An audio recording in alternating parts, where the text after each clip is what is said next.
ఇప్పుడు సమకాలీన రాజకీయంలో ప్రతి ఒక్కరి బిజీ లైఫ్లో చాలామంది సోషల్ మీడియా మీద ఆధారపడి ఒక వ్యక్తి మీద అభిప్రాయాన్ని పెంచుకోవటమా లేకపోతే ఆ వ్యక్తిని మనం వ్యతిరేకించటమా అనేటువంటిది ప్రస్తుతం జరుగుతున్నటువంటి పరిణామం.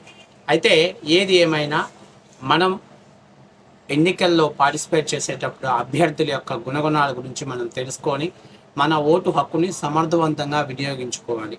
ఒక్కొక్కసారి వినియోగించుకోలేనప్పుడు దేవుడు మనకు ఒక ఛాన్స్ ఇచ్చిన మనం అజ్ఞానంతో ఆ ఛాన్స్ని మనం కోల్పోయేటువంటి ప్రమాదం ఉంటుంది. అందుకు మీకు ఒక చిన్న ఉదాహరణ చెప్తాను. మీ అందరికీ కూడా తెలుసు, దర్శి నియోజకవర్గంలో తెలుగుదేశం పార్టీ, జనసేన, బీజేపీ కూటమి తరపున పోటీ చేస్తున్నటువంటి అభ్యర్థి గొట్టిపాటి లక్ష్మి గారని మీ అందరికీ తెలుసు. వైద్యురాలిగా సుదీర్ఘమైనటువంటి అనుభవం ఉన్నటువంటి వ్యక్తే కాదు, మంచి హస్తవాసి కలిగినటువంటి డాక్టర్ గారు కూడా నర్సరావుపేట అలాగే చాలా ప్రాంతాలలో ఆమె గురించి మంచి అభిప్రాయం ఉంది. అయితే ఆమెకున్నటువంటి ఆలోచన ఏంటంటే తను కూడా, ఎందుకంటే తను తండ్రి కుటుంబం వైపు నుంచి రాజకీయాలలో ఉన్నటువంటి కుటుంబం నుంచి వచ్చారు కాబట్టి తను కూడా ప్రజాప్రతినిధురాలిగా ప్రజలకు సేవ చేయాలి, అటు వైద్యురాలిగా వైద్య వృత్తి ద్వారా ప్రజలకు సేవ చేయాలనేటువంటి ఒక దృఢ సంకల్పంతో 2024 జరిగినటువంటి సార్వత్రిక ఎన్నికల్లో కూటమి అభ్యర్థిగా దర్శిలో బరిలో దిగటం జరిగింది. అయితే ఇప్పుడు దర్శి ప్రజలు ఒకటే ఆలోచించుకోవాలి, మనం అజ్ఞానంతో మనకు అదృష్టం తలుపు తడితే మనం ఆమెని ఛాన్స్ని కోల్పోయామా లేదా అనేటువంటిది ఈరోజు మీకు ఒక చిన్న ఉదాహరణ తెలియజేయడానికి ఈరోజు మీ ముందు ఈ వీడియో చేస్తాను. నాకు ఒక మిత్రుడు ఫొటోస్ పంపించాడు. అతను నాకు జీమెయిల్లో పర్సనల్గా మెసేజ్ చేశాడు, మిత్రమా మీతోటి మాట్లాడాలి, నాకు వాట్సాప్ నెంబరు కావాలి అని చెప్తే సరే నేను ఎందుకో పెట్టలేదు. ఎలాగో తను ఒక ఫోటో నాకు అటాచ్ చేశాడు. ఆ ఫోటో నాకు అటాచ్ చేసిన తర్వాత ఓకే ఏంటి విషయం కనుక్కుందామని చెప్పేసి తనకి నేను వాట్సాప్ నెంబర్ ఇచ్చాను. ఇస్తే దాదాపుగా తాను నాకు ఈ ఫోటో పెట్టేశాడు. ఈ ఫోటో చూడండి, ఈ ఫోటో నాకు పెట్టేశాడు. సరే న్యాచురల్గా తనేదో నర్సరావుపేటలో హాస్పిటల్స్లో ఏమన్నా బేబీకి మేడం గారు ఏమైనా సర్జరీ చేశారేమో అని చెప్పేసి నేను అనుకున్నాను. కానీ ఇది అక్కడిది కాదు. ఈ యొక్క సర్జరీ ఎక్కడ జరిగిందంటే నంద్యాల హాస్పిటల్. ఆయన దాదాపుగా ఒక 2 సంవత్సరాల ముందుగా ఆయన అక్కడ హాస్పిటల్స్ని మెయింటైన్ చేస్తూ ఉన్నారు. So Nandyal hospital doctor Ram Prasad Reddy pulmonologist Nandyal hospital. So నేను ఈ చెప్పే ఆధారాలన్నీ కూడా ఎక్కడో గ్యాదర్ చేసో ఇంకోటో మనం తీసుకురావట్లే. మీరు అక్కడికి వెళ్ళిపోయి మీరు ఎంక్వైరీ చేసుకున్నా కూడా నేను చెప్పింది 100కి 100% నిజం ఉంటుంది. ఎందుకంటే నిజాన్ని మాత్రమే మనం నిర్భయంగా చెప్పగలుగుతాం. ఏదో తప్పుడు రాతలు రాసేవాళ్ళు గోడచాటు నుంచి దొంగచాట్లుగా చెవులు కొరుక్కుంటారు తప్పనిచ్చి నిజాన్ని ఎప్పుడు కూడా నిర్భయంగా మాట్లాడగలుగుతాం. ఈయన దాదాపుగా 2 సంవత్సరాల ముందు ప్రాక్టీస్కి ఒక హాస్పిటల్ ఓపెన్ చేశారు. కానీ ఆయన దాదాపుగా ఒక 2 రోజుల ముందు సర్జరీ థియేటర్ అనేది ఒకటి ఓపెన్ చేయాలని చెప్పేసి మొత్తం ఎక్విప్మెంట్స్ కూడా రెడీ చేసుకొని ఆయన రెడీ చేసుకున్న తర్వాత గొట్టిపాటి లక్ష్మి గారిని ఆయన ఇన్వైట్ చేశారంట. మేడం మీరు మా హాస్పిటల్లో ఇలాగ ఆపరేషన్ చేయాలి, ఫస్ట్ ఆపరేషన్ మీ చేతితో చేయాలి మేడం అని చెప్పేసి ఆయన ఇన్వైట్ చేసేయడం జరిగిందంట. అయితే ఇక్కడ ఆ పేషెంట్ తాలూకా వాళ్ళకి ఒక టెన్షన్, ఒక భయం. ఎందుకంటే ఇక్కడ ఉన్నటువంటి డాక్టర్ గారికి సర్జరీ చేయలేదు ఆయన. ఫస్ట్ టైం అక్కడ ఆపరేషన్ థియేటర్లో ఆపరేషన్ జరుగుతుంది. వచ్చేటువంటి ఎక్కడి నుంచి వస్తున్నారు, ఎలా ట్రీట్ చేస్తారు, ఏదైనా ప్రాబ్లం అయితే ఏంటి, ఎవరికైనా కూడా న్యాచురల్గా ఉండేటువంటి భయమే. సో అప్పుడు ఆ పేషెంట్ని కానీ వాళ్ళని చూసినప్పుడు మేడం గారు ట్రీట్ చేసిన విధానం అతను ఏదైతే యాస్టీస్గా నాకు చెప్పాడు. మేడం గారు ఒక మాట చెప్పారంట, సర్జరీ కానివ్వండి లేకపోతే రోగానికి వైద్యాన్ని కానీ మేము మాత్రమే ఇవ్వగలుగుతాం, కానీ ఈ యొక్క డిజీజెస్ నుంచి కానీ లేకపోతే ఈ సర్జరీ నుంచి నేను సక్సెస్గా బయటపడతాను అనేటువంటిది అనే కాన్ఫిడెన్స్ మీ దగ్గర ఉంటే దానికంటే పెద్ద టానిక్ ఇంకొకటి ఉండదు. కాబట్టి నేను పలాని హాస్పిటల్స్లో నెంబర్ 1 మీరు కావాలంటే వెరిఫై చేసుకోవచ్చు, లేకపోతే నేను ట్రీట్ చేసిన విధానాన్ని బట్టి మీకు అర్థమవుతుంది అని చెప్పేసి చెప్పి మేడం గారు ఏం చెప్పారంటే పేషెంట్ తోటి, మీరు ఈ సర్జరీ నుంచి బయటికి, అంటే ఈ సర్జరీ తర్వాత మీ బేబీని మీరు మళ్ళీ ఎత్తుకొని హ్యాపీగా తిరుగుతారని మీకు కాన్ఫిడెన్స్ ఉందా అని అడిగారంట. ఉంది మేడం అని చెప్పడం జరిగిందంట. ఆ కాన్ఫిడెన్స్ అనేది అతిపెద్ద టానిక్. దాన్ని మించినటువంటి ఎసెట్ లేదు, దాన్ని మించినటువంటి మెడిసిన్ కూడా లేదు. సో మీకు ఎలాంటి ప్రాబ్లం లేదు అని చెప్పేసి మేడం గారు సర్జరీ చేశారంట. ఒక సర్జరీ అయిపోయిన తర్వాత ఫస్ట్ పిక్ ఆ అబ్బాయి నాకు ఇదిగో ఇలాగా తీసుకొని నాకు పెట్టడం జరిగింది. ఇదిగోండి మేడం గారు, చూడండి అసలు మీరు ఎంత అదృష్టాన్ని మనం పోగొట్టుకున్నామో చూడండి. మేడం చేతిలో ఆ పాప బేబీ మీరు ఒకసారి చూసుకుంటే, ఒక సంతాన లక్ష్మి చేతిలో కానీ ఆ బిడ్డల్ని ప్రసాదించే వరం ఉంటే ఎలా ఒక విగ్రహం ఎలా ఉండాలో అలా ఉన్నారు. ఎంత గొప్ప ఛాన్స్ దర్శి ప్రజలు అజ్ఞానంతో కోల్పోయారో మీరు చూడండి. ఈవెంట్ ఇదేదో ఫేక్ అనుకుంటారేమో. నంద్యాల హాస్పిటల్లో నేను డాక్టర్ పేరు కూడా చెప్పాను. ఆ కుర్రాడు నాకు A to Z details, madam వెళ్ళిపోయే వరకు కూడా, హాస్పిటల్ నుంచి బయటికి వెళ్ళిపోయే వరకు కూడా, ఇదిగో చూడండి,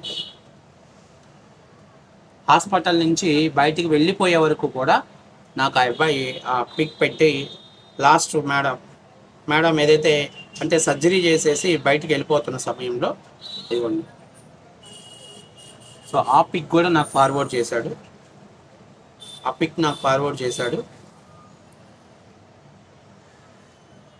హాస్పిటల్ ఏమైనా చూసుకొని మళ్ళీ వైసీపీ వాళ్ళు ఎవరైనా కొంతమంది చెప్తూ ఉంటారు ఇది ఫేక్ అది ఇది అని అంటూ ఉంటారు. సో వాళ్ళ కోసం అని చెప్పేసి మరొకసారి నేను జూమ్ అవుట్ చేసి మీకు చూపిస్తున్నా. మీకు పిక్స్ కూడా నేను ఎడిట్లో పెడతాను చూడండి. అక్కడ నంద్యాల హాస్పిటల్ డాక్టర్ గారు వచ్చేసి రామ్ ప్రసాద్ రెడ్డి గారు. సో మీరు వెరిఫై చేసుకున్నా కూడా సరిపోతుంది. సరే, ఆ అబ్బాయికి నా ఫోటో నాకే ఎందుకు ఫార్వర్డ్ చేశాడంటే, ఎవరో పక్కన ఉన్న వాళ్ళు అన్నారంట, సార్ మేడం గారు దర్శి ఎమ్మెల్యే అభ్యర్థిగా పోటీ చేశారు, స్వల్ప మెజార్టీ తోటి ఓడిపోయారు అనగానే, అప్పుడు ఎవరైనా న్యాచురల్గా కొంచెం చదువున్న పిల్లలు ఏం చేస్తారంటే యూట్యూబ్లోకి వెళ్ళి చెక్ చేసుకుంటారు, ఎవరు కొట్టిపాటి లక్ష్మి గారు అని చెప్పి కొట్టంగానే ఆమెకు సంబంధించినటువంటి వీడియోస్ అన్నీ కూడా బయటకు వస్తాయి. లేదా దర్శి ఎలక్షన్ క్యాంపెయిన్ వచ్చినప్పుడు నా ఛానల్స్లో ఉన్న వీడియోస్ అన్నీ కూడా చూసి నాకు పర్సనల్గా ఆయన మీ నెంబర్ పెట్టరా అని అడిగితే ఎవరెవరు అడుగుతుంటారు కదా, అందుకని మనం ఫార్వర్డ్ చేయనప్పుడు పర్సనల్గా నాకు జీమెయిల్కి వచ్చి జీమెయిల్ నుంచి ఆయన నాకు ఫోటో అటాచ్ చేయడం జరిగింది. సో ఆయన చెప్పింది ఏంటనంటే, భయ్యా దర్శి ప్రజలకు దిమాక్ లేదా భయ్యా, ఇంత మంచి డాక్టర్ని అసలు ఎలా ఓడించుకున్నారు భయ్యా అని చెప్పేసి నాతో మాట్లాడాడు. ఎందుకంటే సర్జరీ జరిగే వరకు కూడా ఆ బయట వాళ్ళకి టెన్షన్. ఎందుకు టెన్షన్ అంటే, ఒక డాక్టర్ అనే వ్యక్తి అన్నోన్ పర్సన్, ఎంత స్పెషలిస్ట్ అయినా కూడా ఆమె ఎవరో మనకు తెలియదు. మనం ఎప్పుడైనా ఒక హాస్పిటల్కి వెళ్ళేటప్పుడు వెరిఫై చేసుకుంటాం, అవునా కదా? ఇప్పుడు ఏ హాస్పిటల్లో బెటర్ ట్రీట్మెంట్ చేస్తారు, ఒకవేళ అక్కడ ఫెయిల్ అయినా కూడా మనం కాన్ఫిడెన్స్తో ఉంటాం కాబట్టి మనం అంత భయపడం. ఏదో మేడమ్స్ బయటకు వచ్చి చెప్పిందా, కానీ ఒక కొత్త డాక్టర్ ఎలా ట్రీట్ చేస్తారనే భయం ఉంటుంది. కానీ ఎప్పుడైతే మేడం గారు చెప్పినటువంటి ధైర్యం కానీ ఆ ట్రీట్ చేసిన విధానాన్ని చూస్తే, వాళ్ళు చెప్పారు ఆమె ఎక్కడికి వెళ్ళినా కూడా ఓ సక్సెస్ఫుల్ డాక్టర్గా తను చరిత్రను తిరగరాస్తారు. అంతేకాదు ఆమెను చూస్తే ఒక ఎనర్జీ లెవెల్స్, అలాగే మనం అంటే ఏదైనా ఈ ప్రాబ్లమ్స్ నుంచి బయటపడగలన్న కాన్ఫిడెన్స్ అనేది ఆమె దగ్గర నుంచి వస్తుంది. అలాంటి ఒక మహిళని అసలు ఎలా భయ్యా మీరు ఓడించారని చెప్పేసి అడిగితే, డబ్బు కొంచెం ప్రాబల్యం ఎక్కువగా ఉంది మా నియోజకవర్గంలో, అందువల్ల కొంచెం చాలా స్వల్ప మెజార్టీతో ఓడిపోయారంటే, అతను అన్నాడు, భయ్యా ఒక్కొక్క టైంలో నేను చెప్తున్నాను, మేము సర్జరీ థియేటర్ ఇక్కడ ఓపెన్ చేస్తున్నారు, కొత్త డాక్టర్ వస్తున్నారు అన్నప్పుడు మేము ఆ డాక్టర్ని చూసి ఇన్ కేస్ ఆమె ట్రీట్ చేసే విధానం మాకు నచ్చకపోతే అవసరమైతే ఇంకొక డాక్టర్కి వెళ్దాం, ఇంకో హాస్పిటల్కి వెళ్దామని చెప్పేసి మేము అనుకున్నాం. కానీ ఎప్పుడైతే మేడం చూసామో, ఆమె చెప్పిన విధానం, ఆమె ట్రీట్ చేసే విధానాన్ని చూసామో, 100% మేడం మాకు సక్సెస్ అయ్యేటువంటి గ్రోత్ అంటే బేబీ డెలివరీ మాకు వస్తుందని ఎక్స్పెక్ట్ చేశాం సార్ అని చెప్పారు. అయితే గత ఎన్నికల్లో ఇక్కడ దర్శి నియోజకవర్గంలో కూడా 11వ తారీఖు మీ అందరికి తెలిసిన విషయమే, 11వ తారీఖు ఎవరైతే ఒక అభ్యర్థిని నామినేషన్ వేస్తున్నాడో తగ్గిందంటే మేడం వెళ్ళి ఒక సర్జరీ చేసి బేబీని బయటకు తీసుకొచ్చినప్పుడు, మెయిల్ బేబీ బయటకు వచ్చినప్పుడు అది పొలిటికల్ స్టంట్ అన్నారు. ఈరోజు పొలిటికల్ స్టంట్ చేయడానికి అవసరం లేదు. ఎందుకంటే ఎలక్షన్స్ అయిపోయాయి. 5 years ప్రజలకి మనం ఓటు వేసాం కాబట్టి అది తప్పో ఒప్పో 5 years అనేది కూడా ఎలాగైనా మనం అది 5 years తర్వాత మళ్ళీ ఎలక్షన్స్ వస్తాయి. కానీ ఈరోజు నేను ఎందుకు చెప్పానంటే తను నన్ను మాట్లాడిన విధానం నాకు బాగా నచ్చింది.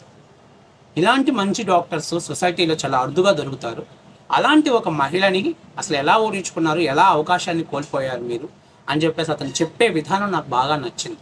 సో దానికని చెప్పేసి నేను మీకు ఈరోజు చెప్తున్న దర్శి ప్రజలకు. అయితే ఈ మధ్య దర్శి ప్రజల్లో మరి ఎవరు పుట్టిస్తున్నాడో నాకు తెలియదు, కానీ అన్నం తింటున్నాడు పుట్టిస్తున్నాడో లేకపోతే అశుద్ధం తింటున్నాడు పుట్టిస్తున్నాడో వాళ్ళు కొంతమంది ఈ మధ్య బాగా రూమర్స్ బాగా స్ప్రెడ్ చేస్తున్నారు. అందులో మొదటిది ఏంటంటే, ఇంకా ఆల్రెడీ నేను చెప్పాను, ఫీల్డ్ ఆఫీసర్స్కి లేకపోతే రేషన్ షాప్స్కి డబ్బులు తీసుకుంటున్నారని ఒకటి. అండ్ రెండవది వచ్చేసరికి ఇంకా ఈ మధ్య నీచంగా దిగజారిపోయి ఆటో వాళ్ళ దగ్గర రోజుకి 200, షాప్ వాళ్ళ దగ్గర 500 ఏదో చెత్తగా మాట్లాడుతున్నారు. మీ అందరికీ తెలుసో తెలీదో మేడం గారు కానీ లేకపోతే లలిత్ సాగర్ గారు కానివ్వండి లేకపోతే వెంకటేశ్వరరావు గారు కానీ వీళ్ళందరూ బయటికి రావాలంటే హాస్పిటల్స్లో ఇంకొక డాక్టర్స్ని అక్కడ పెట్టి, ఎందుకంటే ఇందాక చెప్పారు, గతంలో కూడా మీకు చెప్పాను నేను, మేడం మరి ఎందుకు వెళ్ళింది, ఆ డాక్టర్కి ఎక్కడికి వెళ్ళింది. ఏ డాక్టర్కైనా పర్సనల్ పనులు ఉంటాయి, ఎప్పుడూ హాస్పిటలే కాదు. కానీ డాక్టర్ వృత్తి ఏంటాయనంటే నేను బయటికి వెళ్ళినా ఆ ప్లేస్లో ఇంకొక రీప్లేస్మెంట్ చేయాలి అనేటువంటిది ఒక వృత్తి వాళ్ళకి ఉంటుంది. ఈవెన్ ఎక్కడైనా జరుగుతుంది. ఇప్పుడు ఒక పెద్ద సిటీలో మీరు కావాలంటే చూడండి, ఏదైనా ఎమర్జెన్సీతో ఒక డాక్టర్ బయటికి వెళ్తే ఆ డ్యూటీ ఇంకొకరికి అప్పచెప్తారు. హాస్పిటల్ ఎప్పుడు మూసేయరు. ఎందుకంటే హాస్పిటల్ అనేది ఎమర్జెన్సీ అనేది ఎప్పుడు వస్తుందో ఎప్పుడు రాదో తెలియదు. అలాగే బేబీ డెలివరీ అనేది ఒక్కొక్కసారి నార్మల్ డెలివరీస్ అయితే మనం 1 or 2 daysని మనం మేనేజ్ చేసుకోగలుగుతాం. కానీ ఉమ్మనీరు దిగి సిచ్యువేషన్ సీరియస్గా ఉన్నప్పుడు ఇమ్మీడియట్ సర్జరీ చేయాలనుకున్నప్పుడు 1 hour కంటే కూడా డిలే జరిగితే బేబీకి కానీ తల్లికి కానీ ప్రమాదం ఉంటుంది. ఎందుకంటే తల్లి తన ప్రాణాన్ని అడ్డం పెట్టుకొని సృష్టికి తన బిడ్డని బయట ప్రపంచానికి తీసుకొస్తున్నటువంటి తల్లికి మనందరం కూడా గౌరవం ఇవ్వాలనంటే ఆ యొక్క డెలివరీస్ మీద మనం మాట్లాడటం అనేది నిజంగా నాకైతే చాలా కొంచెం అబెట్గా ఉంది. ఇంకంతకంటే ఎక్కువ మాట్లాడటానికి. ఎందుకంటే అది దేవుడి ఎప్పుడు మనకి పుట్టాలి, ఎప్పుడు మనం భూమి మీదకి రావాలి, లేకపోతే మనం ఎప్పుడు చనిపోవాలి, ఇవన్నీ కూడా అక్కడ ఉంటాయి. కానీ ఈ రెండింటి మధ్య వారధిగా ఉండేవాడు నిజమైనటువంటి డాక్టర్. అందుకనే వైద్యం నారాయణం హరి అన్నారు. అంటే వైద్యుని నారాయణతో పోల్చారు. సరే, ఇక మేడమ్స్ కూడా అక్కడి నుంచి ఇక్కడికి రావాలి అంటే, మేడం గారు కానీ డాక్టర్స్ అంతా రావాలంటే వాళ్ళు అక్కడ ఒక్కొక్క డాక్టర్కి 2 లక్షలు శాలరీ ఇచ్చేసి వాళ్ళని అక్కడ ఎక్విప్మెంట్స్ పెట్టుకొని ఆ హాస్పిటల్స్ రన్నింగ్ పెట్టుకొని వాళ్ళు ఇక్కడికి వస్తారు. ఇక్కడ మనీ బేస్డ్ అనేది ఒక విషయం. అది అంటే మనీ అనేది పక్కన పెట్టేస్తే ఆ హాస్పిటల్కి వెళ్ళిన పేషెంట్స్కి సరైనటువంటి వైద్యం అందాలి, మనల్ని నమ్మి వచ్చినటువంటి హాస్పిటల్లో సరైనటువంటి ఎక్విప్మెంట్స్ ఉండాలి అనేటువంటి ఒక లక్ష్యంతో వాళ్ళు అక్కడ ఈ సాక్రిఫైస్ అంటే 6 lakh కావచ్చు, 8 lakh కావచ్చు పర్ మంత్ ఇచ్చేసి వాళ్ళు ఇక్కడికి వస్తారు. సో ఈరోజు నేను అడుగుతుంది ఏంటంటే, మీకు 500కి 200కి చేసేటువంటి నీచమైన పరిస్థితిలో వాళ్ళు లేరు. వాళ్ళందరూ కూడా డాక్టర్స్ ఫ్యామిలీసే. ఈ రోజుకి కూడా మేము చెప్తున్నాం, ఎక్కడైనా ధైర్యంగా చెప్పగలుగుతున్నాం. మీరు ఎక్కడైనా సరే మీరు ఒక రూమర్స్ స్ప్రెడ్ చేశారు కదా, దమ్ముంటే ఎవడైనా సరే ఒక 200 కానీ ఒక 500 కానీ ఎక్కడన్నా అడిగినట్టు మీ ఒక్క వాయిస్ తీసుకురండి, మేము మీకు బేషరతుగా క్షమాపణ చెప్పడానికి సిద్ధంగా ఉన్నాం. ఎందుకంటే నేను చెప్తుంది 2029లో దర్శి ప్రజలు అజ్ఞానంతో మీ అవకాశాన్ని కోల్పోగలరు. ఒక డాక్టర్ ఈరోజు తను ఓడిపోయినప్పటికీ కూడా క్లియర్గా రేపు 31 మెగా మెడికల్ క్యాంప్ నిర్వహిస్తున్నారు, అలాగే హాస్పిటల్ రన్ చేస్తున్నారు. తన బాధల్లా ఒకటే, తనది ఏదో ఒక రౌడీ ప్రొఫైల్సో లేకపోతే ఒక బ్యాడ్ హౌస్ వైఫ్గా వచ్చి రాలేదు. ఒక వెల్ డాక్టర్గా ఉండి సమాజానికి సేవ చేస్తున్నటువంటి ఒక వ్యక్తిని, తను ప్రజా వైద్యురాలుగా ఉన్న ఆమె ప్రజలకు యొక్క ప్రతినిధిగా ఉండాలనేటువంటి ఒక లక్ష్యంతో ఆ లక్ష్యాన్ని ఆశపడి వచ్చింది కాబట్టి అది సాధించే వరకు కూడా తను వెనుకడుగు వేయదు. ఇలాంటి రూమర్స్ అన్నీ కూడా నా దేశం వరకు జుజుబి తన ముందు. కాకపోతే నేను దర్శి ప్రజలకు తెలియజేసేది అంటే, ఇంకొకసారి అజ్ఞానంతో మూర్ఖత్వంతో మనకి ఇంతటి గొప్ప డాక్టర్, ఎందుకంటే నాకు తెలిసినంత వరకు కూడా నర్సరావుపేటలో దాదాపుగా 200-300 మంది డాక్టర్స్ ఉన్నప్పటికీ కూడా ఎవరికైనా ఏ హాస్పిటల్లోనైనా మేడం ఇలా అర్జెంట్ మేడం మాకు గైనకాలజిస్ట్ డాక్టర్ లేరు అంటే విత్ ఇన్ 5 minutesలో ఆ హాస్పిటల్కి వెళ్ళి ట్రీట్మెంట్ ఇస్తారు ఆ ఇచ్చేటువంటి వ్యక్తుల్లో మొదటి ప్లేస్లో ఉండేటువంటి వ్యక్తి గొట్టిపాటి లక్ష్మి గారు. మీరు ఏ హాస్పిటల్ అయినా, కొంతమంది కింద కామెంట్స్ పెడుతున్నారు మెడికల్ బిల్స్ అంత తీసుకుంటారు ఇంత తీసుకుంటారు అని చెప్పేసి. ఇవన్నీ ఏంటనంటే ఆరోపణ లేనటువంటి, ఆధారాలు లేనటువంటి ఆరోపణలు. నిజంగా వాళ్ళు అలా చేసుంటే ఇవాళ వీళ్ళు తప్పులు ఎత్తుక్కోవడానికి కోసం ఏదో తప్పుడు పనులు అవే తీసుకొచ్చి ఇక్కడ ప్రజల ముందు పెట్టేవాళ్ళు. వాళ్ళు ఎప్పుడూ కూడా ఖచ్చితంగా ప్రజలకు సేవ చేయాలి, ఎవరైనా సరే సేవ చేయాలి. ఆ సేవ ద్వారా ప్రజలు సంతృప్తి చెందిన ద్వారా దాని ఫలాన్ని మనం పొందాలి అనుకున్నప్పుడు నాకు తెలిసి అదేం స్వార్థం కాదు అని నేను అనుకుంటున్నాను. కాబట్టి అతను చెప్పిన మాట నాకు బాగా నచ్చింది. సో మీ అందరికీ కూడా తెలియజెప్పాలనే ఉద్దేశంతో నేను ఈ వీడియో చేస్తున్నా. దయచేసి ఎలాంటి అజ్ఞానంతో, ఎలాంటి అపోహలతోటి, ఎలాంటి రూమర్స్ తోటి మీరు 2029లో మరొక ఛాన్స్ని కోల్పోవద్దు. దర్శి నియోజకవర్గానికి ఒక మంచి డాక్టర్ మనకి కావాలి అని మనం నిర్ణయించుకున్నప్పుడు ఇలాంటి స్ప్రెడ్ చేసే వాళ్ళందరినీ కూడా కంట్రోల్ చేసుకోవాల్సిన బాధ్యత మనందరికీ కూడా ఉంది. కాబట్టి థ్యాంక్ యూ.